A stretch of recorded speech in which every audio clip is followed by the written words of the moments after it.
বন্ধুরা, ছবি আঁকতে গিয়ে আমাদের সবথেকে প্রথম যে ভুলটা হয় সেটা হলো সোজা লাইন টানা, এবং সেটা খালি হাতে।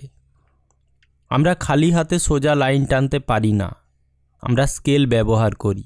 কিন্তু দেখো, এখানে আমি একটা পদ্ধতি তোমাদের দেখিয়ে দিয়েছি। এই পদ্ধতিটা সঠিকভাবে অনুসরণ করলে তোমরাও খালি হাতে সোজা লাইন টানতে পারবে। এটা তো আমি বললাম ছবির বাইরে বর্ডার টানার কথা। স্কেল ব্যবহার করলে আমাদের অনেক বেশি সময় লেগে যায়, আর স্কেল ব্যবহার করলে আমাদের হাতের যে ড্রয়িং স্কিল সেটার কোনো উন্নতি হয় না সেভাবে। কিন্তু এই পদ্ধতিতে তোমাদের ছবি আঁকার হাত অনেকটাই তৈরি হবে। এরপরে তো আমরা আসল জায়গাটাতে যাব। ছবি আঁকার সময় কোন পদ্ধতি আমরা অবলম্বন করব, আমাদের কি কি ভুল হয়, আর সঠিক পদ্ধতি বা কোনগুলো, এইগুলো আমাদের জানা দরকার। এখানে দেখো, আমি একটা গ্রামের দুচালা মাটির খড়ের ঘর আঁকলাম। এতটা পর্যন্ত ঠিক আছে, আঁকার পদ্ধতি আর সব কিছুই ঠিক আছে। এরপরে একটা জিনিস দেখো, আমি এর পিছনে একটা রাস্তা আঁকলাম। এখানে কিন্তু আমি ইচ্ছা করে তোমাদেরকে একটা ভুল এঁকে দেখাচ্ছি জিনিস। রাস্তাটা কিন্তু আমি যেরকম দূরে শুরু করেছি অতটা দূরে হতো না, মানে হরাইজন্টাল লাইনটা কিন্তু আরও আগে শেষ হতো।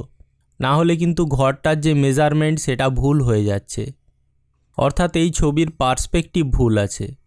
মানে এই ছবিতে যে হরাইজন্টাল যে জায়গাটা বা যে লাইনটা বা যে অবস্থানটা বলতে পারো, সেই অবস্থান অনুযায়ী এই ঘরটার আকার কিন্তু অনেক ছোট হয়ে গেল এখন।